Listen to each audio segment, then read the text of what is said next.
welcome.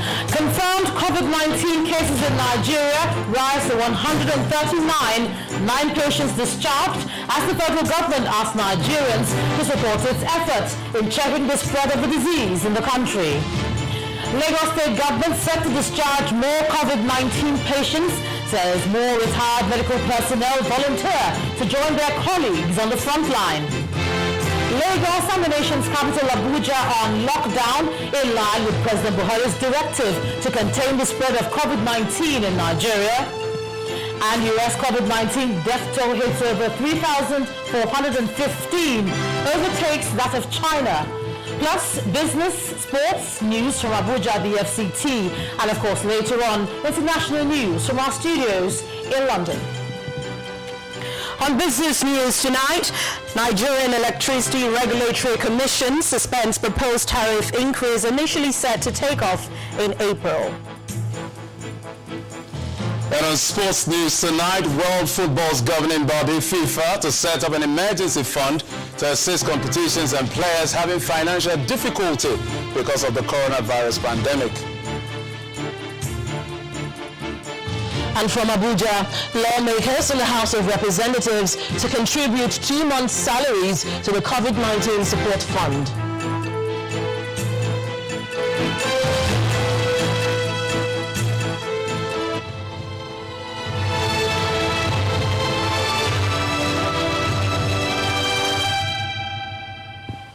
We begin with the latest confirmed cases of COVID-19 in Nigeria. The Nigeria Center for Disease Control says 4 new cases of the virus were confirmed today, with 3 in the Federal Capital Territory, Abuja, and 1 in Lagos State.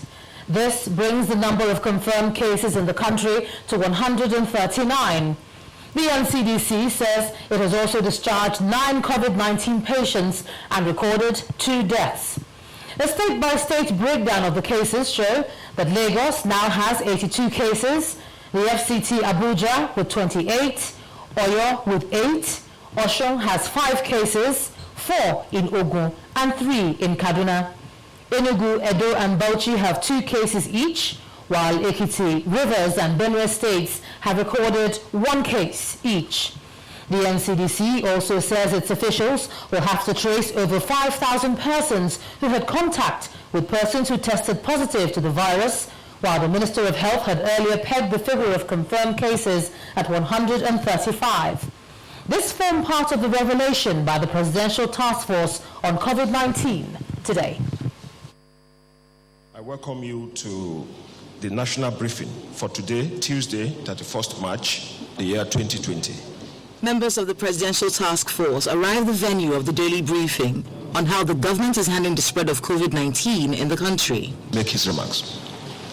The Secretary to the Government of the Federation, Mr. Boss Mustafa, speaks about the feedback from the first day of the presidential lockdown in Lagos, Ogun, and Abuja. Today we have just begun the first day of restrictions in Lagos and Ogun states and the Federal Capital Territory, Abuja.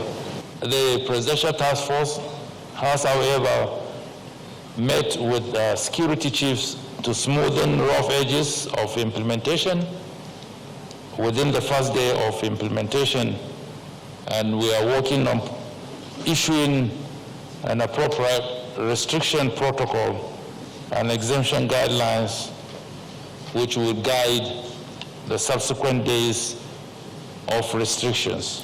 Over 5,000 persons who have contacts with confirmed cases of COVID-19 need tracing in Nigeria.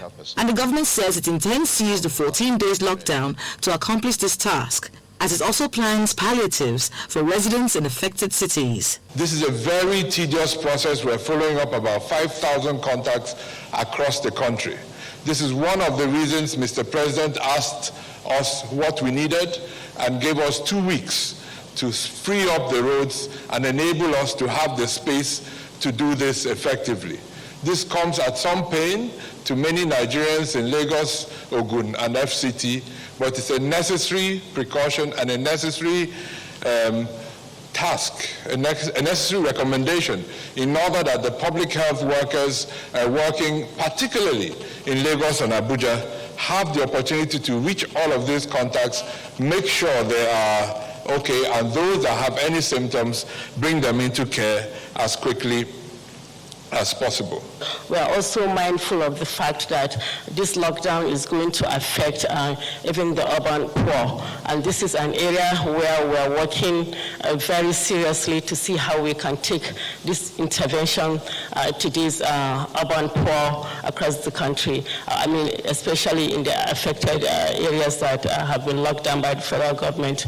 The Minister of Health and that of Foreign Affairs also speak on government's effort to increase testing and treatment capacity in the country.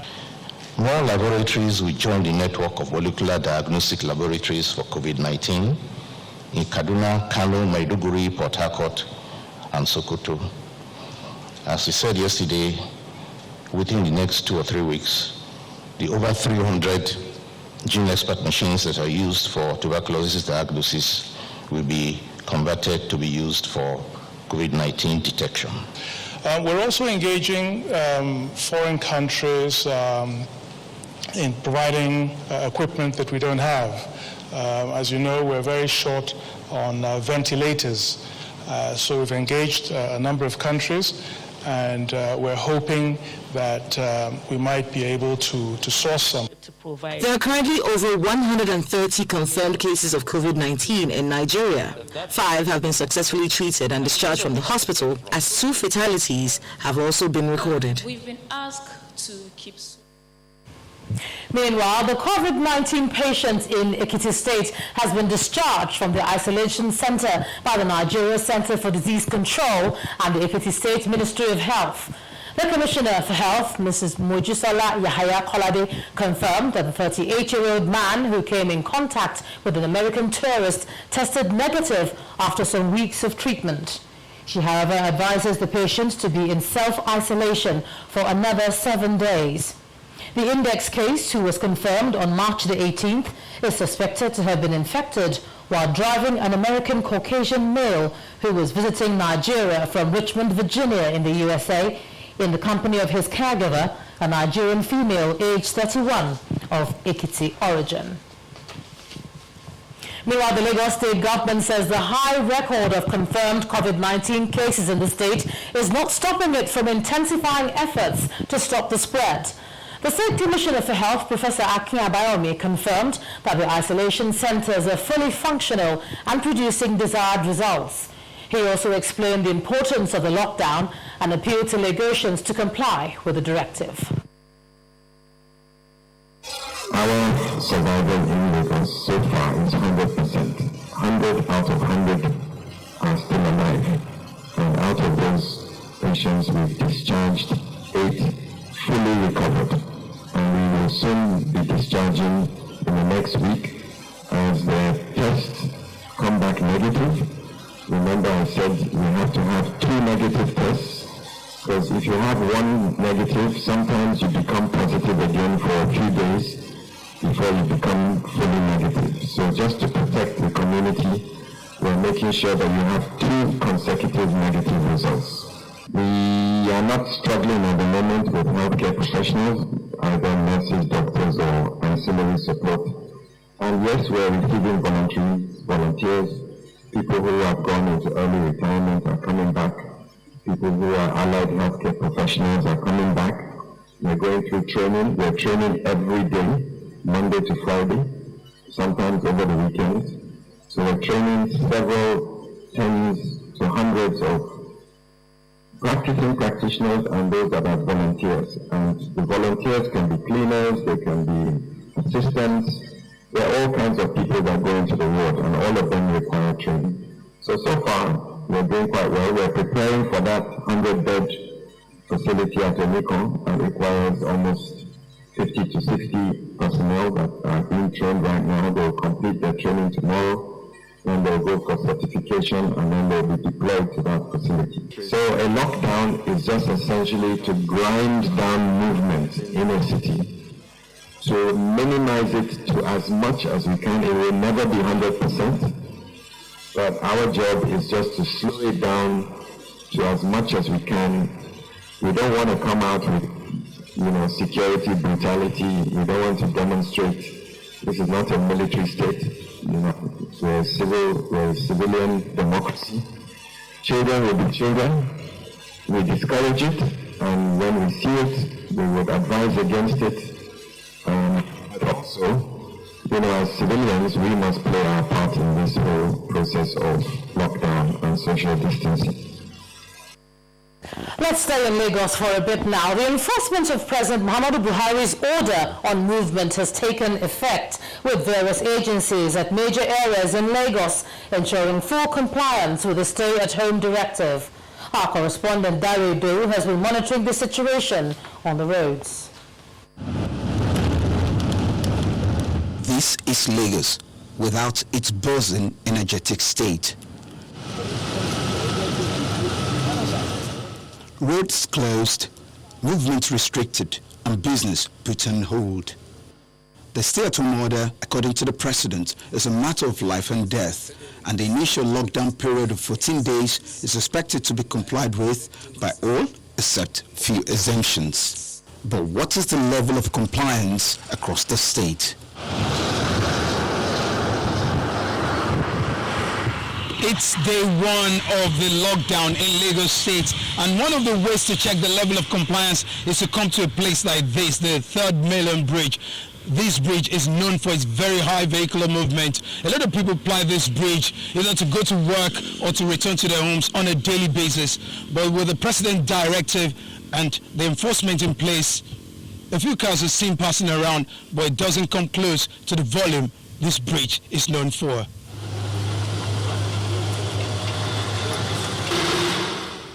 Lagos-Ibadan Expressway, the major entry point into the state, has a picture of the lockdown in full effect. There are roadblocks on major roads with law enforcement officials on standby to ensure that those who do not have business being on the road are not allowed to move past their barricade.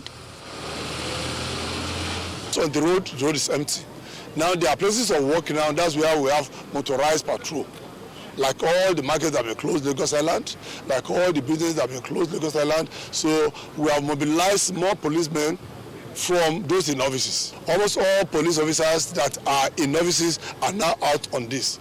So that's to increase the presence of policemen on the road to enforce and to make visibility policing present. So since you've started now, there's not going to be. Today the first day accepted, but in the next 48 hours now, we know that people will voluntarily comply. It's all about we breaking the chain of the transmission.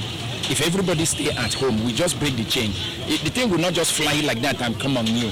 But if we stay at home and avoid contact with somebody who is a carrier who has it, and you may not even know that he has it, he may not have even developed symptoms, then we will all be contributing in curtailing the virus. And that's the whole essence. The security agencies say they will continue to effect the directive of the president with professionalism and synergy, asking Lagos residents and travelers to cooperate with them.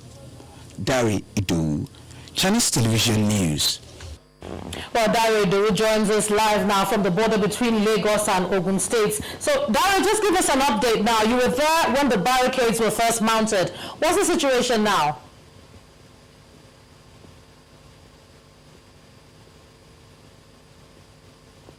Yeah, IJ, of course you were here last night as well, and I know what you went through, but I cannot promise that by the time you're done with the news you're reading right now, that you're not going to face the same thing. It may not be as tedious, as crazy as it was last night, but let me give you the picture right now. On my right, vehicles coming into Lagos are being stopped by the police. What they're trying to do, apparently they're having an assessment. They've been able to improve from what happened last night. They're allowing the vehicles in, but intermittently they're not allowing the free flow of traffic. They check them, they check the papers, and by papers I mean if you have any business to be on the road, based on the directive of the president, that only people offering essential services are supposed to be out right now, and that, I think, that's what the police are doing at the moment.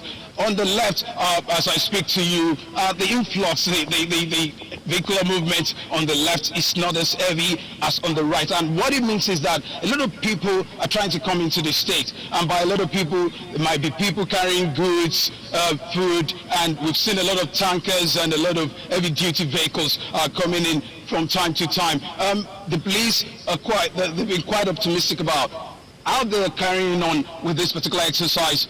Just like you heard in that report that the police said in the next 48 hours, they're hoping that people will comply more. They've seen a lot of cases with people presenting papers that they have reasons to be on the road, and of course, we can only just wait and see what the next 48 hours or the next 13 days will bring. Back to you, IJ. All right, thanks a lot, Dario. Do stick with it and stay safe as you're out there trying to give us that update. Thanks a lot for that.